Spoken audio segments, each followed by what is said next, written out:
Here's another one for the rigid thinkers. So back in the day, I really had a poverty mindset.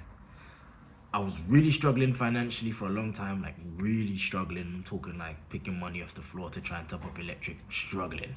So when I got a little bit, I wouldn't even say I got money. I had a job.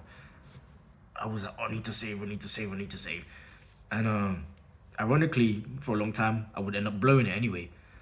But my ex, on the other hand, was a spender. And nothing would stress me out like money. She would spend, she'd go out, see this, you want to buy it, spend. Want to see this, go out, buy it, spend. And, there was a reason why her spending affected me, but that's beyond the scope of this video. I used to think, what's wrong with this woman? Why is she always spending? But you see, when I look back on it, she always spent on one of two things, usually. It was usually something that would create a memory. So she would rather spend and have an experience and have that memory shared, or that memory to fall back on in hard, to look back on in hard times, perhaps.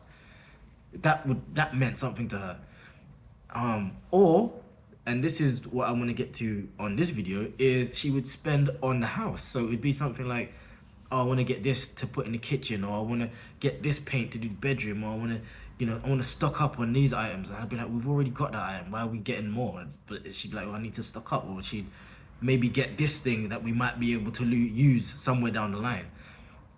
It'd be things that would benefit us in the future.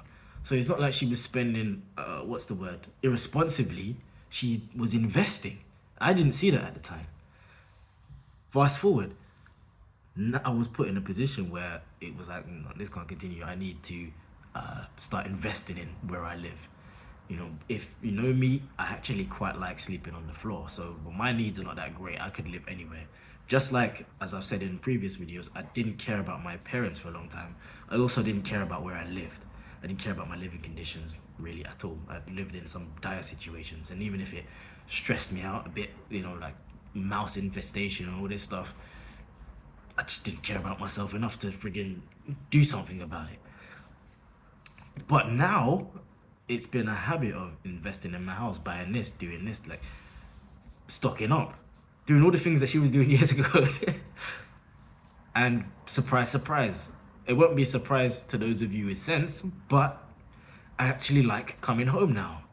Would you look at that? Like, I actually like studying from home. I don't have to go out and spend money in a cafe if I don't want to. I do love going to cafes and studying. I just like the vibes. I like the atmosphere. It's social time that I don't find too overwhelming. But I can do it at home and enjoy myself. I feel a lot more relaxed. I feel like there's a lot of weight that's not on my shoulders because my surroundings feel calm. They feel okay. And I feel safe and secure where I live. I hope that makes sense. So this is mental health advice that, at least in my case, and if it's in my case, I'd imagine it's someone else's, was greatly overlooked. Take care of your surroundings. Even if you can't see the utility in it, make sure you live somewhere nice. And if you're not living somewhere nice, make it nice. Make it yours. And, I don't have the greatest eye for design and all that stuff, but just add little touches here and there. Just play about with it. Because it's all important and it's all something that upholds mental health. And as I've said in another video, a lot of what constitutes mental health is actually other factors, and this is one of them. So yeah, I hope that's useful.